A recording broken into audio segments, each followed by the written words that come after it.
The question is only raw materials और light not so heavy items can be imported और exported, comment. तो यहाँ पे आपका क्वेश्चन में गिवन है कि हम सिर्फ जो रॉ मटेरियल्स है या फिर जो हल्की चीज़ें हैं हम सिर्फ उनको ही इम्पोर्ट या एक्सपोर्ट कर सकते हैं, कमेंट।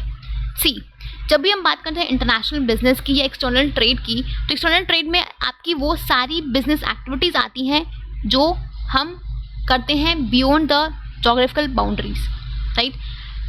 जिन भी गुड्स एंड सर्विसेज की हम बाइंग एंड सेलिंग करते हैं बिटवीन डिफरेंट नेशंस, उसको वो आपकी आती हैं एक्सटर्नल ट्रेड में या इंटरनेशनल बिजनेस में, ठीक है। तो हम इंटरनेशनल बिजनेस में हम सिर्फ गुड्स एंड सर्विसेज की डीलिंग नहीं करते हैं, बल्कि हम इसके अलावा हम technology, capital, personal, intellectual property, patent, copyright, trademark, इन सब को भी हम एक्सचेंज करते हैं बिटवीन डिफरेंट कंट्रीज, ठीक है। In case of international business only raw materials और only light items are not exported और इम्पोर्टेड, इट इंक्लूड्स एवरीथिंग, चाहे वो गुड्स हो, सर्विसेज हो, कोई कैपिटल हो, पर्सनल हो, टेक्नोलॉजी हो, कोई इंटेलेक्चुअल प्रॉपर्टी हो, किसी भी चीज़ को जब हम एक्सचेंज करते हैं बिटवीन डिफरेंट कंट्रीज तो that is called international business और एक्सटर्नल ट्रेड, ठीक है। ऐसा कोई रिस्ट्रिक्शन नहीं कि हम सिर्फ इसी चीज़ को या सिर्फ रॉ मटेरियल को या फिर लाइट चीज़ों को एक्सपोर्ट या इम्पोर्ट कर सकते हैं, ऐसा कोई रिस्ट्रिक्शन नहीं है, ठीक है। So the statement is incorrect, ठीक है। आप यहाँ पे लिख सकते हो कि the statement is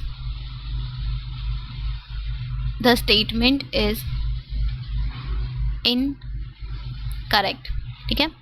international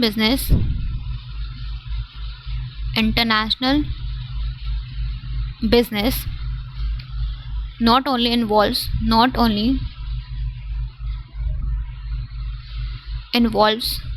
the exchange of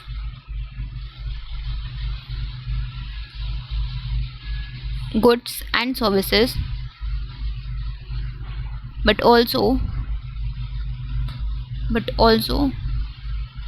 involves capital, technology, personnel,